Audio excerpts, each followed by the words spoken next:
진행하겠습니다. 예, 예, 다 문 닫고 정리하고 진행하겠습니다. 예, 진행하겠습니다. 어, 이, 이 재판 얘기 나중에 하고요. 바로 들어가겠습니다. 오늘 같은 재판이 드루킹 재판하고 성창호 판사 재판이 있었는데 그 얘기는 제가 나중에 채팅창에서 하고요.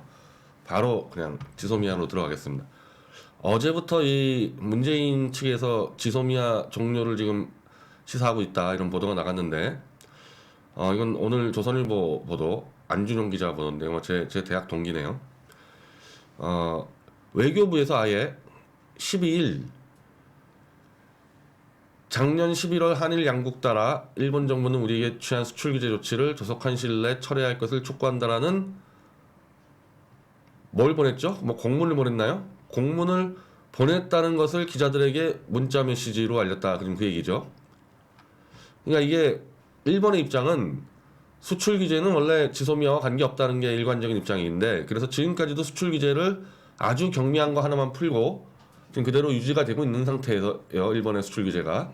근데 그거를 갑자기 외교부가 12일 일본에게 수출 규제 조치를 철회해라, 이렇게 일본 쪽에 지금 알렸다는 거 아닙니까? 그러면서 외교부는 기자들에게 당시 우리 정부는 언제든지 지소미아 효력을 종료시킬 수 있다는 전제에서 지소미아 종료 통보의 효력을 정지했다. 이건 이제 우리 측 입장이죠.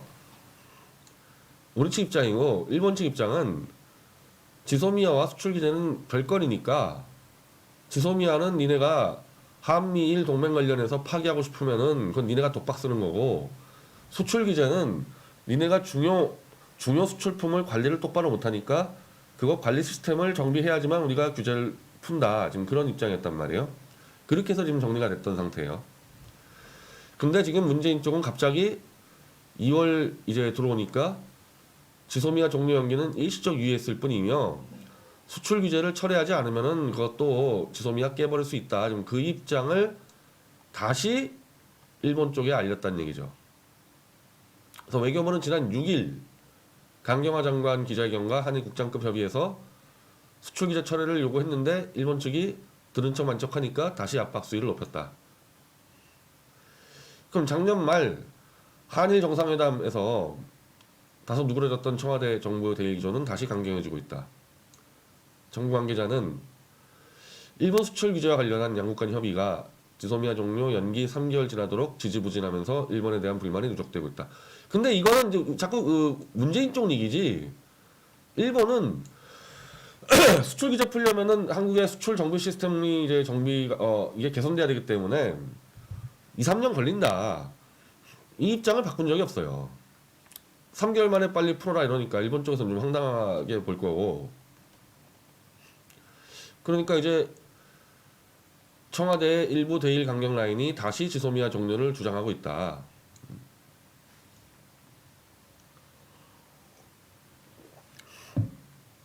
일본이 현대중공업과 대우조선해양 합병을 문제 삼아 WTO의 재선과 또 영향을 미친 것으로 보인다. 개별기업 합병에 대해서 개별 문제를 가지고 WTO의 재선과 갖고 한미일 안보동맹을 얘기하는 지소미아를 깬다는 게 말이 됩니까? 이거 지금 다 핑계지. 그러면서 일본 언론이 문재인은 과거 징용 피해자 변호 경험 때문에 징용 문제에서 피해자 중심 언론을 고소한다 보도한 것에 대해서 또 강하게 반박했다. 그러니까 지금 문재인이 이제 건수를 잡으려는 거죠. 지소미아를 깰 건수를 잡으려고 이것저것 지금 트집을 잡고 있다고 보면 되는 거죠. 그러면서 여의도에서는 4월 총선과 관계가 있다. 우한 폐렴과 경제 파탄으로 민심이 악화되는 상황에서 일본 때리기로 전환해서 자기들이 늘 얘기했던 한일전을 총선 때 구도로 잡겠다.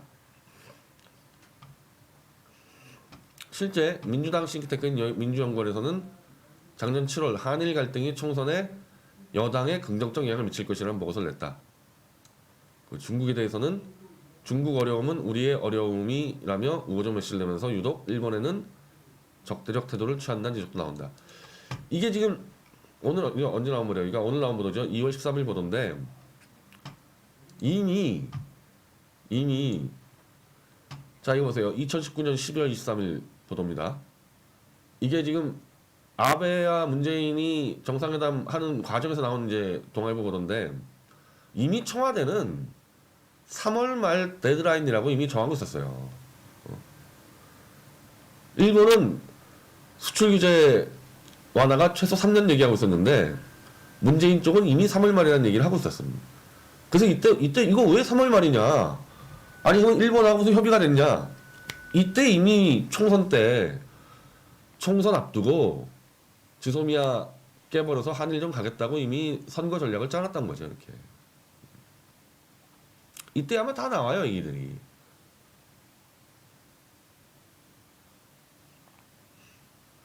자, 미국의 요청 내에 지소미아를 조건부로 연장했지만 청와대는 잠정적으로 3월까지를 지소미아 복원의 데드라인으로 정해놓은 것을 알렸다. 왜 3월이죠? 이때 여러 명이 계셨어요. 논자들이. 아니 웬 3월이냐? 일본하고 무슨 3월까지 얘기한 게 있냐? 그게 아니고 4월 15일 총선 때를 대비를 했던 거죠. 그래서 청와대 관계자는 일본의 수출 규제가 시작된 올 7월 이전의 상태로 돌리는 것이 목표다. 지소미아 유예를 무작정 오래 끌고 갈 수는 없기 때문에 늦어도 1분기인 3월 말이 지나기 전까지는 일본의 가시적 조치가 나오기를 희망하고 있다. 다시 얘기하지만 일본 쪽에서는 일본이 조치할 게 없고 한국이 최첨단 중요 수출품을 관리하는 시스템을 정비해라. 그리고 아마 정비하는 데는 너희가 2, 3년 걸릴 것 같다. 이 얘기를 하고 있었는데 여기는 무조건 총선 스케줄을 맞춰가지고 깨겠다고 이제 준비하고 있었던 거죠.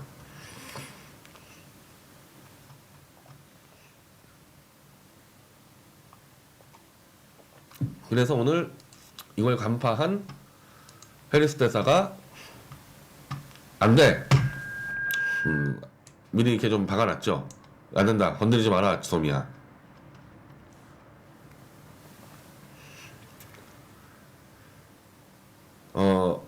해리스 대사가 뭐 중앙일보와 만났나 보네요. 처음 듣는 이야기고 추이를 지켜보겠다.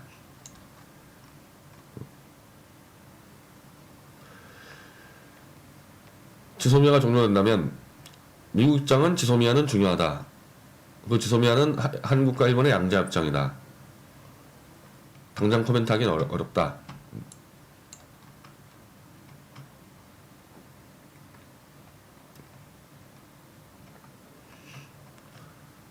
그리고 지금 또 안 그래도 이 한미 방위비 분담 특별협정 문제가 또 지금 남아 있잖아요.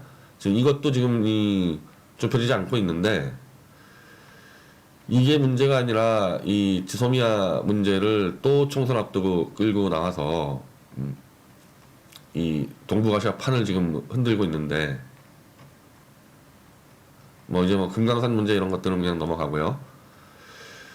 과연 그러면은 지금 이 문재인이 지소미아를 깼을 때 정말 총선에 도움이 될까? 제가 안 그래도 지금 이 친중 문제 등등 뭐 우한 폐렴 뭐 경제 파탄 지금 해서 총선 구도가 굉장히 이제 지금까지 문재인이 절대적으로 유리했는데 이게 너무 민심이 좀 떠나니까 어차피 준비한 것 한번 반일 반미로 한번 승부를 걸어보겠다. 저는 제가 보는 관점에서는 저거는 뭐 완전히 저건 자살 행위라고 봅니다. 저거는 미국 입장에서 뭐 도저히 용납할 수가 없는 건이에요. 자기 나라 국내 선거 때문에 미국이 짜놓은 동북아시아 안보 틀을 부숴버리겠다? 저거 그냥 놔둘 수가 없죠. 그리고 미국 같은 데서는 예전처럼 무슨 뭐 남의 나라 무슨 대통령을 뭐 갖다가 그냥 뭐 낙마를 시킨다거나 뭐 그런 것까지 안 하겠지만은 협조해줘야 될 것들 한두 개만 협조 안 해주기 시작하면은 이건 뭐 완전히 대한민국은 그냥 목줄이 쥐는 건데 이런 이 수법을 쓴다는 거는 문재인 쪽이 아직도 80년대 전대협 운동권 마인드를 못 버리고 있다는 거죠. 국제사회에서 일본과 미국이 얼마나 무서운 존재인지를 모르고 있는 거예요. 설사 알더라도 일단 총선만 이기고 보자 지금 뭐 이런 것 같거든요.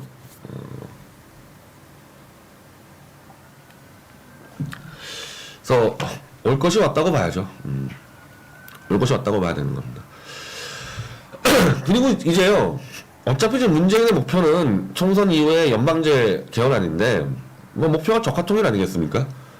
적화통일을 하는 데 있어가지고 지소미아 종료는 절대적으로 필요해요. 그럼 왜냐면 김정은이 요구하고 있기 때문에 어찌 보면은 총선 핑계대고 어차피 날려야 될 지소미아를 이 핑계대고 날린다고 할 수도 있어요. 그러니까 총선은 이기려고 지소미아 날리는 게 아니라 총선 핑계대고 지소미아 날려버리는 거죠. 오히려 미국한테 그 얘기가 날 수 있을걸요? 차라리 아마 얘들이 좀 계산했다면은 미국한테 우리 총선 이겨야 돼가지고 날려야 되겠다. 이게 낫지. 우리 김정은에게 지금 도장받아야 돼서 날려야 되겠다. 이건 안 되잖아요. 그러니까 예전에 지소미아를 파기한댔을 때도 조국 사건을 이걸 뭐 무마시키려고 지소미아를 깼다 그랬지만은 실제로는 지만원 박사나 백모나 국가안보나 국제정치를 아는 사람들은 그게 아니고 조국 가족의 부패 사건을 빌미 삼아서 정신없을 때 지소미아 깨버렸다. 그러니까 목표는 지소미아를 깨고 적화통일로 가는 건데 총선 앞두고 이때가 기회다 이제 왔을 수가 있는 거죠. 이제 뭐 이렇게 되면 너 죽고 나 죽고 이제 뭐 정면 승부를 하는 겁니다. 제가 한 가지 알려드리면은 그 문재인 그 어머니 문제, 문재인 어머니가 지금 평양에 있다고 지금 주장하는 분들이 지금 싹 다 미국으로 건너갔습니다. 지난주에 이 팀 전체가 미국으로 건너갔어요. 그래서 미국에서 지금 기자회견 준비한다는데 뭐 여기서 한번 정면 승부 내야죠.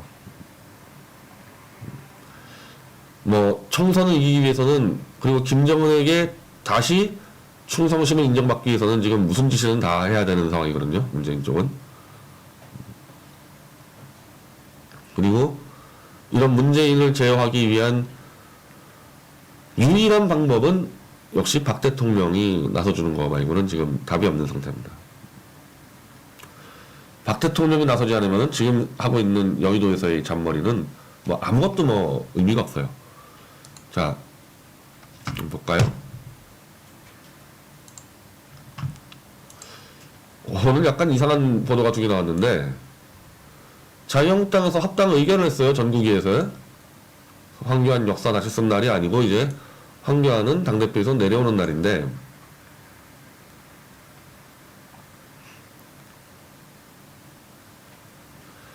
한국당 전국위원회 13일 결의문에서 뭐 세보수당, 전진당과의 합당을 추진을 선언했고 모든 사항을 한국당 최고위원회에 위임한다. 근데 나중에 또 한 번 더 해야 될 거예요. 이게 전국이나 전당대회 한 번 더 해야 될 겁니다.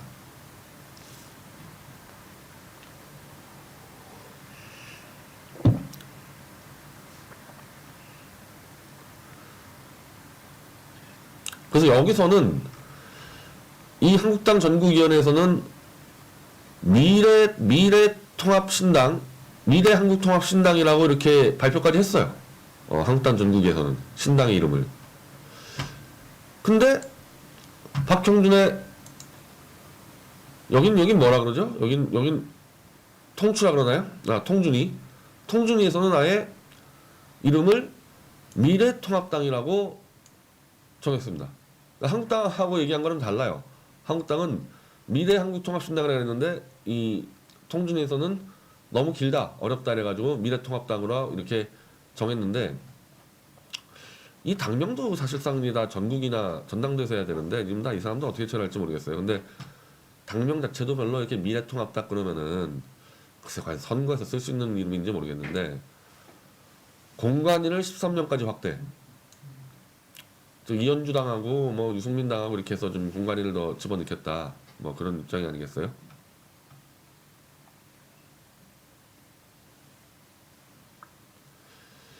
통준위 내에서는 미래한국통합신당, 미래통합신당 등 어쩌고저쩌고 하다가 결국 미래한국통합신당. 예전에 이게 하여튼 뭐 미래 어쩌고저쩌고 이게 많아가지고 원래 이 손학규가 있었던 2008년, 2007년도에 지금의 민주당의 이름이 미래창조 뭐 대통합 민주신당 아니었습니까? 그 안철수가 또 한번 미래 한번 쓰지 않았나요? 이게 하여튼 내가 조사해봐야 될 것 같은데.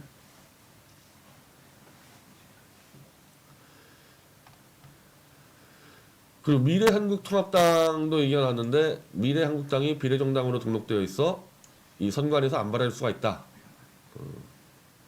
그리고 당색은 밀레니엄 핑크. 밀레니엄 핑크가 뭐나요? 만약에 이렇게 밀레니엄 핑크로 쓰겠다 그러면은 친박신당은 그냥 빨간색 쓰면 되겠네요. 그 빨간색이 무슨 뭐 공산당 그 상징한다 뭐 저쩌고 하는데 실제로 저 미국 공화당 생긴 색깔이 빨간색이에요. 그리고 색깔 가지고 이렇게 하기 시작하면요 사실은 색깔 별로 쓸 게 없어요. 노란색은 노무현 뭐 그냥 다 이게 한 번씩 다 돼 있기 때문에 그래서 이렇게 밀레니엄 핑크를 쓴다 그러면은 친박신당은 빨간색 쓰면 되겠습니다. 지금은 한국당 공관위가 10명 이내 그래서 지금 8명이죠. 근데 이걸 13명까지 늘린다.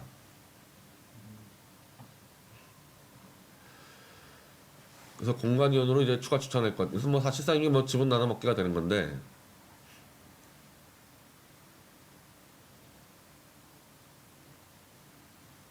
그리고 지도 체제도 새 최고위원을 추가하기로 했다.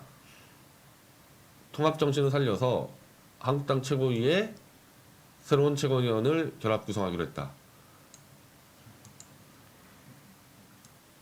과거처럼 뭐 지분 나누기가 아니고 모두 함께 추천하기로 했다. 지분 나누기죠. 모두 함께 이렇게 추천해서 지분을 나눠서 이현주 쪽 2명, 뭐 유승민 쪽 2명, 뭐 이렇게 가지 않겠습니까? 근데 여기서 굉장히 지금 이렇게 깔끔하게 잘 오는 것처럼 보이는데 이 두 가지 문제가 있어요. 두 가지 문제가 뭐냐? 그러면은 미래한국당의 당대표는 누가 할 거며 아까 얘기했던 미래한국당 저 비례위성정당 그건 또 어떻게 되느냐? 이 굉장히 중요한 사안 두 가지를 지금 덮어놓고 가고 있습니다. 자, 이 당대표 문제에 대해서 저는 늘 이제 김종인 씨가 들어올 거라고 지금 예측을 하는데 오늘 또 이제 재밌는 기사가 하나 나왔습니다. 잠깐. 네. 잠깐 1분만 저희 마우스. 마우스가 좀 써야 되나? 예. 그럼 방송 어떻게 하고? 잠깐 1분만. 1분만? 아, 제가 이렇게 마우스를 써서 기사를 하는데 그럼 저쪽에서 이제 이 편집 쪽에서 움직이지 못해가지고 제가 마우스를 안 쓰겠습니다. 근데 내가 하나만 좀 내리고, 예, 요것만 내리고. 자, 지금 박주선 씨가 이제 바른미래당 대통합개혁위원장인데 지금 저쪽은 무슨 호남파 뭐 3당이 합당한다 난리치고 있지 않습니까? 여기서 손학규 대표가 지금 목리를 부려가지고 안 되는데 이 박주선이 손학규는 2월 말까지 내려온다. 결정 났다. 뭐 손학규가 뭐 비례나 뭐 하나 받기로 하고 내려왔나 보죠. 그런 상황에서 여기서 지금 미래 세력을 얘기해요. 아까 저 사탄파들 저 박형준이니 뭐니 그쪽이 지금 무슨 미래한국당 뭐 미래통합당 하고 있는데 여기 박주선 위원장이 미래 세력과의 통합이 자꾸만 늦춰져서 2월 28일을 넘기게 되면 그때는 사퇴하는 것으로 당원에 규정하자 이렇게 약속했다. 미래 세력과의 통합이 늦어진다. 호남 3당 입장에서 미래 세력이 누구죠? 박주선 위원장. 지금 3당 17일에 통합이 되면 미래 세력들과도 곧 통합이 되고 적어도 23에서 25일 내에는 통합이 될 것. 박 위원장은 미래 세력에 대해 저희들이 물밑에서 교섭을 하고 있고 그쪽이 통합이 될 때까지는 공개적으로 얘기하지 말아달라는 요청이 있다. 이 미래 세력이 지금 저기서 얘기하는 박형준이나 무슨 그쪽이 얘기하는 미래한국당 얘기하는 게 아니에요. 이 미래 세력은 누구냐? 이렇게 나오죠. 김종인 전 더불어민주당 대표 같은 분들이 뒤에서 서포트하고 있는 그 미래 세력이다. 거기에 상당히 건실한 분들이 있는 것으로 파악을 하고 있다. 즉 호남 3당은 지금 김종인의 미래 세력과 통합을 한다고 지금 얘기를 하고 있는 거죠. 그럼 김종인이 들고 있는 미래 세력은 누구냐? 지난번에 얘기했던 이 30대 40대 청년 전문가 그룹. 그 이름이 뭐였더라? 그걸 김종인이 20명을 출마시킨다고 지금 얘기를 하고 있는 건데 고 세력과 호남 상당이 통합을 하고 지금 그거를 미래 세력이라고 지금 얘기를 하고 있어요. 이 박주선은. 자, 그러면은 김종인은 지금 저 이제 이름도 바꾸고 자유한국당 미래 세력이라는 게 뭐 대단치 않지만은 3, 40대 애들 데리고 있는 그룹이 호남당과 합당을 해가지고 들어온다? 그럼 그 호남당과 지금 이 아까 얘기하는 그 미래 무슨 뭐 한국당 그거를 김종인이 가구역할을 해서 그렇게 또 한 번 합당을 들어갈 거라는 거죠.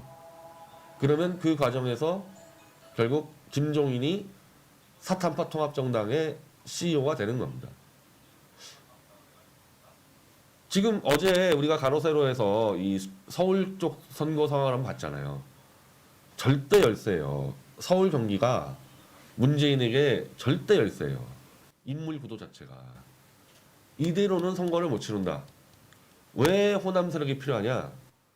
호남 세력과 손을 잡아야지만 경기권, 서울권에 있는 선거구에서 호남인들이 20% 30% 있는 선거구에서 해볼 만하다는 거거든요. 그래서 이렇게 묶어야 되는 거고, 박주선 등등의 이 호남 세력들은 뭐가 필요하냐면은 호남에서 문재인과 싸우려면은 우리가 정권을 만들어낼 수 있다. 문재인은 부산 놈이고 우리가 진짜 호남 정권 만들어낼 수 있다. 이러려면은 덩치를 키워야 되는 거거든요. 여기서 이제 근데 가장 큰 장애이자 이 박주선이든 김종인이든 박형준이든 해결해야 될 부분이 자유한국당의 영남권 기득권 세력을 쳐내야 되거든요. 이걸 하려면은 그렇게 하지 않으면은 호남 쪽에서 우리는 영남당에 흡수됐다 이 말 나오는 순간에 박주선 유들은 선거를 못 치러요. 광주에서. 그래서 TK든 PK든 거의 완전히 초토화를 시켜서 거기 새 인물들로 다 꽂아버려야 돼요.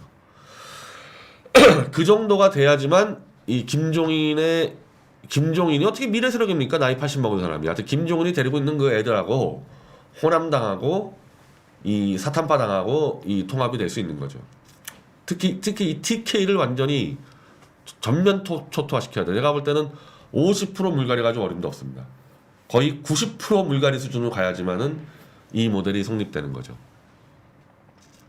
그러면 영남에서 선거 어떻게 치르냐? 이래놓고 협박하는 거죠. 영남에서. 대구, 경북, 부산 가서 협박하는 거죠. 우리가 정권을 찾아오려면 이 방법밖에 없다. 그게 사실 이제 문재인 유들이 호남을 장악한 방식을 지금 역공작을 하는 거거든요. 역발상하는 거죠. 문재인이 부산인데 노무현도 부산인데 어떻게 호남에서 90% 먹느냐 협박을 하는 거거든요. 너희 우리랑 손 안 잡으면 니네 호남은 영원히 정권 못 잡아. 이렇게 협박해가지고 호남표 90% 갖고 부산 정권 만들어내지 않습니까? 지금 이걸 하는 게 박주선이나 김종인이나 지금 하는 게 바로 그 얘기예요. 어차피 이제 TK나 영남권은 고립됐다.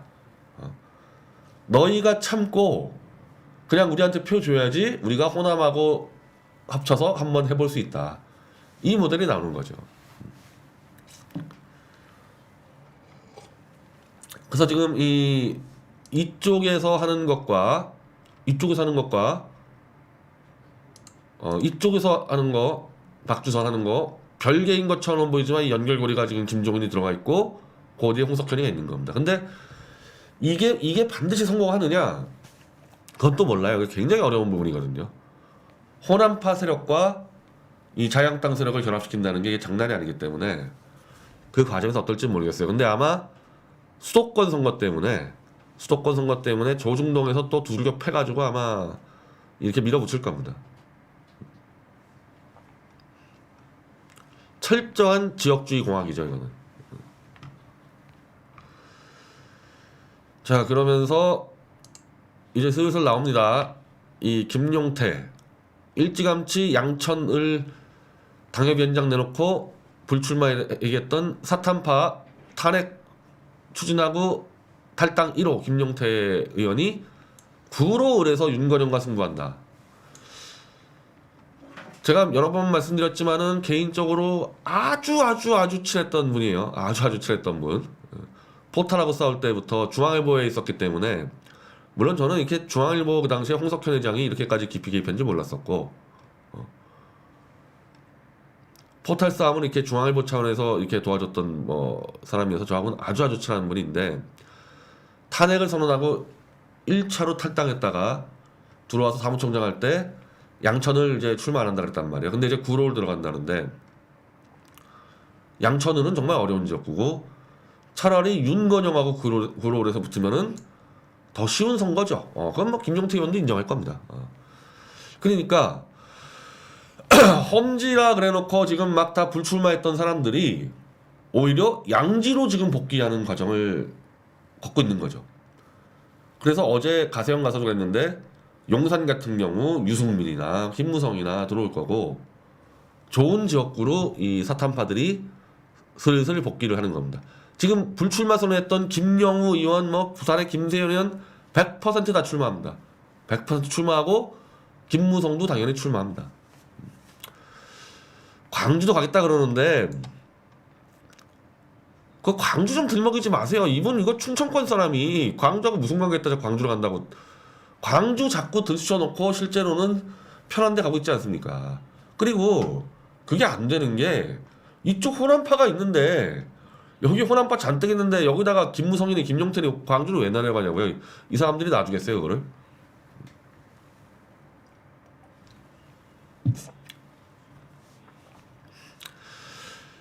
자, 그래서 이런 문제들이 풀려야지 아까 그 미래한국통합당인가 거기에 황교안이 내려오고 실질 CEO가 김종인까지 가려면은 여기랑 같이 끌고 들어가지 그냥 들어오진 않을 겁니다. 만약에 이 통합이 불발된다 그러면은 아마 원희룡 정도나 뭐 다른 대안이 가져올 거고 이게 진짜 빅텐트죠. 이 빅텐트가 구성이 되면은 김종인이가 들어오는 거고 그러면서 자유한국당의 영남 세력은 다 초토화된다고 보면 되는 겁니다. 자, 이런 이 지금 대표 문제가 있는 거고 두 번째 문제는 그 비례한국당인가 미래한국당인가 그러면은 자 공천이는 이런 식으로 뭐 했다 쳐요. 근데 그러면 저 한선교가 대표로 있는 미래한국당은 공천은 누가 하죠? 그 비례공천 누가 할 겁니까? 황교안하고 지금 뭐 한선교가 둘이 나눠먹는다? 한 20석을 목표로 하고 있는데 그게 말도 안 되는 얘기고 더군다나 지금 거기서 최대 변수가 예전 같았으면은 한성교가 황교안이 그냥 자기 친구들 찍어버리면 돼요. 근데 선관위가 이번에 이 친문 좌익들이 치밀하게 계획을 짰죠. 비례도 당내 선거를 통해서 정해야 된다. 이렇게 해놓으니까 지금 이 정의당이 지금 난리가 난 게 여기 이제 어차피 선거로 해야 돼요. 이제 비례 선거를. 그러니까 심상정은 당세를 키우려고 계속 민노총 조합원들을 당원으로 가입을 시켰는데 너무 많이 민노총이 가입을 해서 이렇게 되면은 민노총 출신들이 싹 다 정의당 들어가서 당내 비례 선거 나가서 민노총의 조직의 힘으로 배지를 다 먹을 수 있는 사태가 벌어지는 거죠.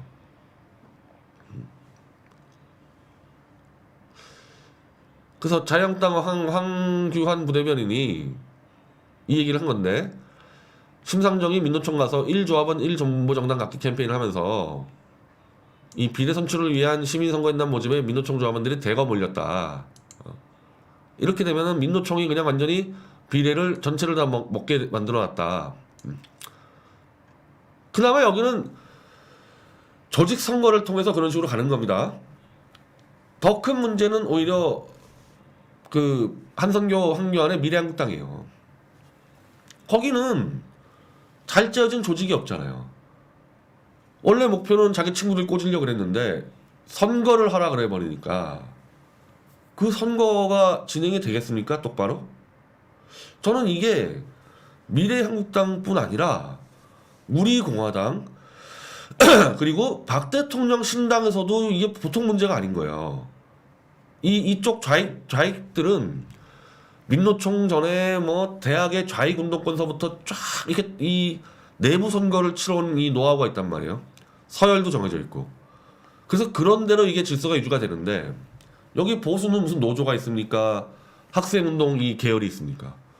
그냥 시장판에 들어와서 그냥 완전히 이거는 맨 땅에서 돈 쓰면서 선거해야 되거든요. 그렇게 철저하게 잘 돼 있었던 완벽하게 당내 서열과 조직 선거가 잘 돼 있었던 통진당도 비례선거 한번 들어갔다가 언덕 골랐습니까? 이 기억나시죠 이거? 통진당 머리끄댕이녀.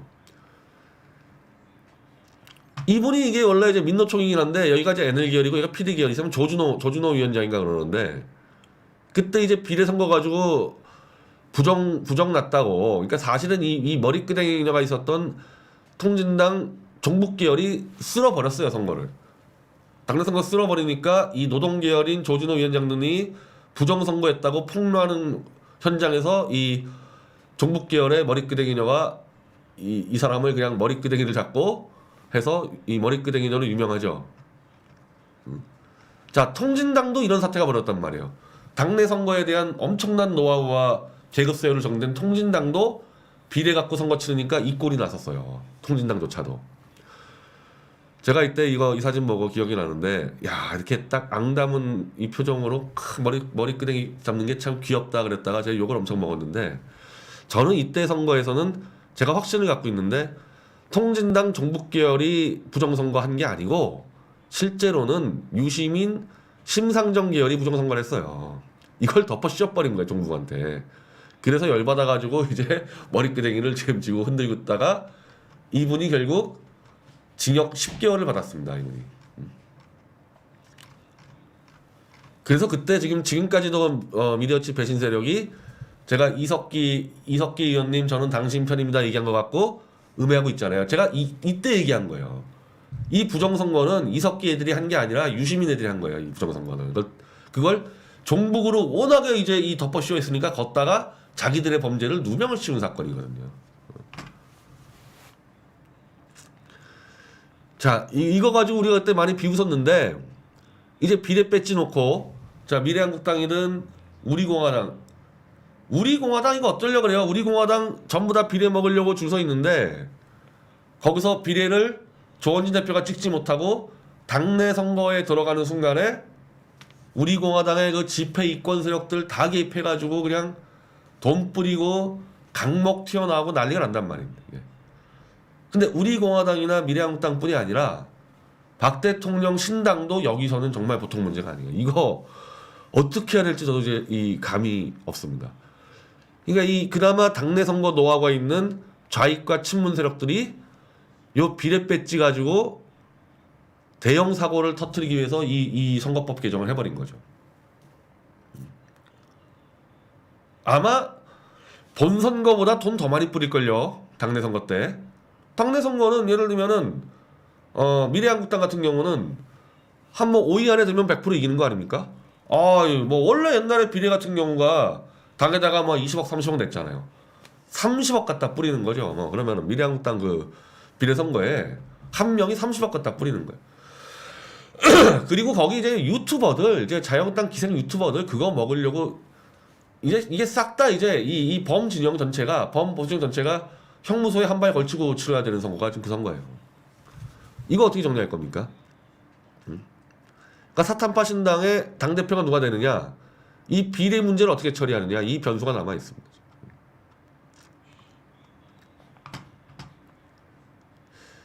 자, 그런 상황에서 지금 이 판을 그래도 아사라판을 지금 정리할 수 있는 유일한 사람이 박근혜 대통령인데 한국경제가 좀 취재를 했어요. 탄핵강 앞에서 멈춰선 보수통합. 우리공화당, 김문수 신당, 홍문종 신당 등은 이 같은 통합에 부정적인 입장을 고수하고 있다. 글쎄요, 내가 알기로는 김문수 신당은 부정적인 거 아닌 것 같던데 선거 연합한다고 계속 떠들고 있고 우리공화당도 선거 연합한다고 떠들고 있고. 박 대통령이 만일 메시지를 낸다면 메시지의 내용에 따라 통합이 완성될 수도 완전 무산될 수도 있다는 게 정치권 시각이다. 박 대통령의 토막함을 비판할 경우엔 자한당 영남권 의원들이 무소속으로 대거 총선 나갈 우려가 커지는 반면 통합 지지 메시지가 나오면은 태극기 세력과의 통합에도 속도가 붙을 수 있다. 과연 이게 지금 이게 유승민까지 결합이 돼 있고 김종인 아까 이런 박주성까지 결합되는 과정에서 박근혜 대통령이 이 통합을 지지를 할 수 있을까? 지지하는 방법은 하나밖에 없거든요. 탄핵은 내 잘못이니까 나를 묻고 가라. 이거밖에 없는데 그렇게 할 수 있을 거며 그게 과연 올바른 것이냐?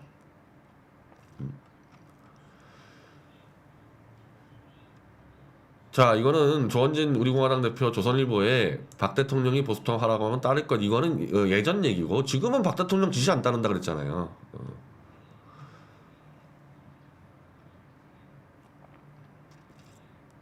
자유한국당에서는 박 대통령에게 꾸준히 보수통합을 주문하는 메시지 내달라고 요청을 해오긴 뭘 해옵니까? 요청을 하고 싶어도 뭐 그 라인이 있어요, 뭐 채널이 있어요, 만나주기랍니까?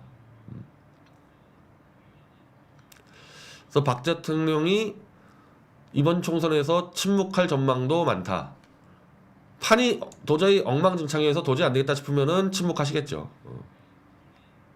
근데 도대체 누구예요? 우리공화당 관계자 누굽니까? 어떤 형태로든 메시지가 나올 것. 아니, 우리공화당은 박 대통령이 이미 메시지를 줬는데 비대위 구성해서 외연 확장을 하라. 그거를 단칼에 잘라버리는 자들이 뭘 메시지 얘기 떠들어요?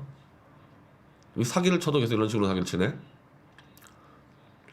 홍문종 대표 측은 박 대통령과 꾸준히 소통하고 있다. 메시지를 낼지 논의 중에 있다. 민감한 문제라 함부로 예측할 수 없다. 홍문종 대표하고 뭐 예를 들면 우리 미디어치하고 다 열심히 잘해야지 잘해야지 메시지를 받겠죠. 우리가 못하면은 대통령이 어떻게 메시지를 주겠어요. 장성철 뭐 정치평론가 누군지 모르겠습니다. 이분이 누군지 모르겠는데 총선 전에 형 집행정지가 되거나 사면되면 메시지가 나올 가능성 크지만 감옥에선 메시지 내기 힘들 것. 저는 오히려 정반대예요. 제가 보는 관점에서는요, 오히려 총선 전에 형 집행정지나 사면이 되면은 메시지 내기가 좀 어렵고 감옥에 있을 때 오히려 부담 없이 낼 수가 있죠. 예. 어쨌든 사면이나 형 집행정지는 문재인의 힘으로 나와야 되는데 문재인의 힘으로 나온 다음에 나오자마자 그것도 나와서 좀 시간 되는 것도 아니고 나오자마자 문재인 우리가 심판한 이게 이상하잖아요. 이게 오히려 선거공학으로만 보면은 우리가 계속 박 대통령 석방하라 외쳤는데 문재인이가 3월 1일까지 안 냈을 때 그때 사실은 문재인 심판하고 나는 정당하다, 나는 진실하다 얘기하기가 편하지. 오히려 이거는 전혀 정반대해서 이 사람 누군지 모르겠는데, 근데 박 대통령이 메시지를 낸다 해도 통합을 주문하기보다는 오히려 통합을 비판하는 메시지를 낼 가능성도 있다. 이거는 저는 잘 모르겠어요. 이게 어떤 식으로 친박신당과 이걸 구성해 갈지는.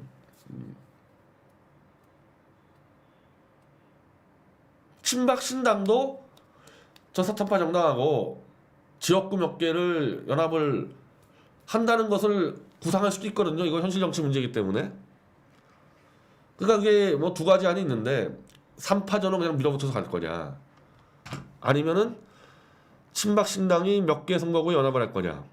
그게 아니면은 예전 친박연대처럼 영남권을 그냥 휩쓸고 갈 거냐. 뭐 여러 가지 이게 전술적인 문제가 있습니다.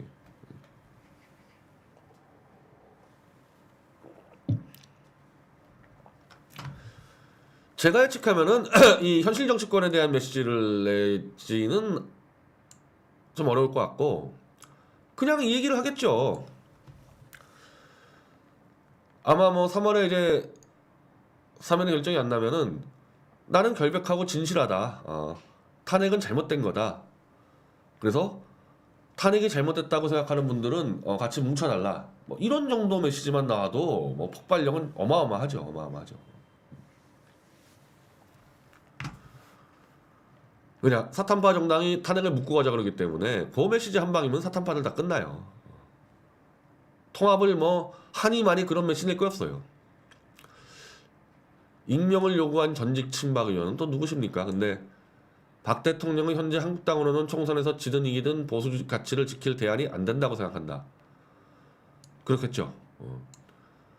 제 생각이지만 박 전 대통령이 한국당의 감정이 많이 상해있으니까 감정적으로 대응할 수 있다. 근데 나는 도대체 친박 의원 누군데 박 대통령이 감정적으로 대응을 한다? 지금 상황이 박근혜 대통령 자체가 원래 감정적으로 대응하는 분도 아니지만은 감옥에서 전체 자기 정치 자산을 걸고 승부를 걸어야 되는데 뭘 감정적인 대응이겠어요 이게? 자기 운명 걸고 대응하는 거예요. 이거는 감정적으로 나올 상황이 아니에요 이거. 그리고 실제로 제가 감옥에 있어 보니까 감옥 들어가면 감정이 다 사라집니다. 아주 정신이 맑아져요 감옥에 있으면. 대통령이 생각하는 건 두 가지일 거예요. 탄핵 무효 세력의 중심이 돼가지고 총선을 승부를 하는데 그 탄핵 무효 세력의 이 중심부가 그래도 똑바로 일하는 자들이냐, 그래서 자기 뜻이 과연 총선 결과에 반영이 될 수 있을 거냐. 그게 안 된다 했을 때는 괜히 이 끼어들었다가 자기 정치적 자산만 날아가는 거니까 그거를 아주 냉정하게 보고 있을 겁니다. 냉정하게.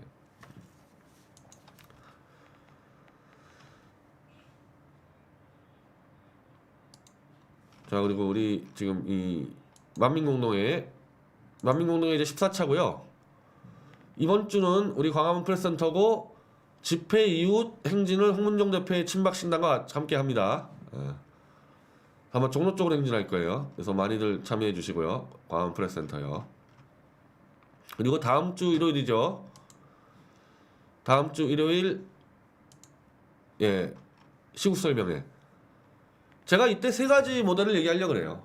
81년도 신민당 모델, 완전히 선거를 엎어버린 모델이고요. 2008년도에 친박연대 모델, 선거를 엎지 못했지만은 영남권 중심으로 성과를 냈던 그 모델이고, 또 하나의 모델은 2004년도에 유시민의 개혁당 모델. 당시 열린우당과 손을 잡고 지분 나눠먹기 했던.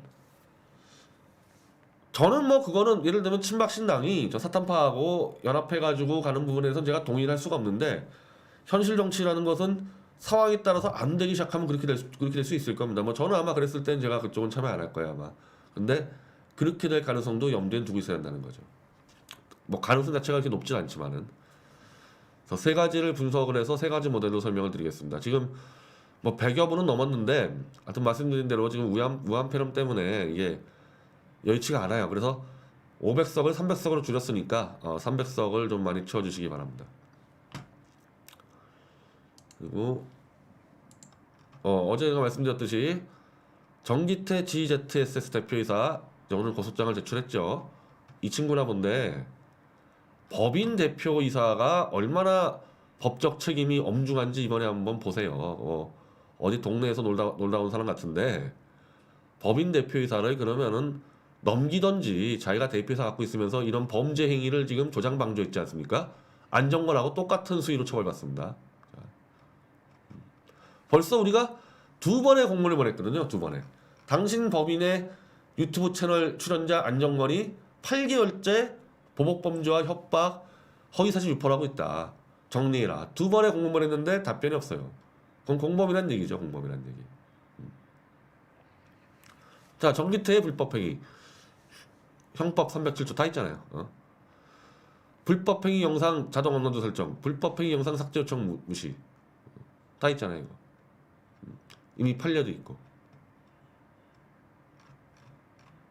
그리고 당연히 이 법인의 지금 뭐 소유자가 안정권이나요? 어쨌든 이 법인에 당연히 10억대 민사 들어갑니다. 안정권과 별개로 이 법인에 또 10억대 민사 들어갑니다. 나중에 이제 안정권이 튀면 어떡하려고 그래? 다 덮었어야죠 혼자. 안정권이 난 모르겠다 그러면 혼자 다 덮었어야죠. 그러면 이제 대표이사가 과점주주죠 아마. 그까지 뭐 허접한 법인 과점주주면요 법인 문제 다 덮었어야 돼요. 내가 10억 걸어서 한 2, 3억 나오잖아요. 이 친구 다 덮었어야 됩니다. 인생 끝났어요 이제 이렇게 되면. 자, 채팅창 열어주세요. 예, 잘 들렸나 모르겠네요. 예, 김에리카님 저는 잘 들려요. 김에리카님 또 안 들려요. 인천 도윤만님 멘붕 오신 듯. 전 대표님 힘내세요. 완전 팬입니다. 디락스님 아이고 대표님 소리가 안 들려요. 힘내세요. K님 천재변당 힘내라. 권지영님 저는 들리는데. 아쭈구리님 혹시 OBS 사용하시면 고급 오디오 설정 뭐 500 정도 높여보세요. 김준님 변 대표님 누가 방송 설정 건드렸나요? 삐딱선이 여기서 하면서 약간의 이제 뭐 있는 것 같아서 좀 협의를 해보라 그러겠습니다. 투데이님 대표님 방송 끝나고 직원분들께 화내지 마시고. 저는 직원한테 화 안 냅니다. 아니 뭐 일부러 그랬어요? 잘해보려다 그런 거지. 김유채아님 소리가 너무 적어서 모든 분들이 휴대폰을 귀에 듣고 있어요. 계속 작았나 보지 소리가? 미디어 직원분들 항상 파이팅. 변 대표님 직원분들한테 음량 문제 때문에 화내지 마세요. 삐딱선이 여기서 방송하면서 약간의 이제 자기 이제 설정했을 거 아니에요? 그 문제 때문에 그러기 때문에 직원들하고 삐딱선이 협의를 할 겁니다. 변 대표님 항상 변함없는 우파의 투사장 화이팅요. 잘 들려요?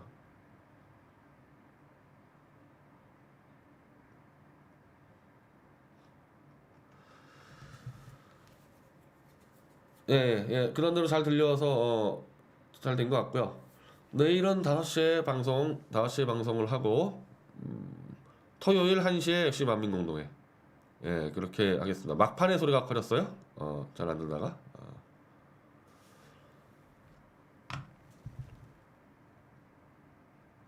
아니 삐딱선도 어차피 계속 방송을 해야 되니까 좀 시스템을 좀 공유해서 이제 이런 사고 안 나게. 그 삐딱소리 방송할 땐 또 이렇게 마이크가 울리더라고요. 그래서 그것도 좀 조정해야 될 필요가 있는 것 같고. 자, 그러면 내일 다시 5시에 뵙겠습니다. 감사합니다.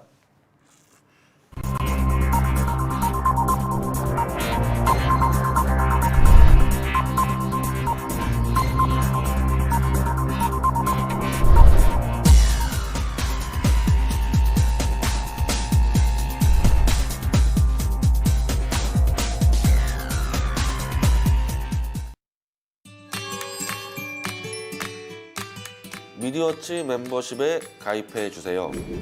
매달 일정 금액을 지불하시면 미디어치 채널을 더욱 알차게 즐기실 수 있습니다. 멤버십에는 레벨 1부터 3까지 총 3개의 등급이 있습니다. 멤버는 댓글 작성 시 재미있는 이모티콘을 사용하실 수 있습니다. 멤버의 댓글 옆에는 인증 마크도 표시됩니다. 우선 시청권, 단행본 발송 등 레벨별 추가 혜택도 제공할 예정입니다. 최근 미디어워치 영상에는 거의 예외 없이 노란 딱지가 붙습니다. 여러분의 멤버십 가입은 미디어워치에게 큰 힘이 됩니다. 미디어워치는 진실만을 추구하는 매체가 되겠습니다. 잠깐! 변희재의 시사폭격도 많은 시청 바랍니다.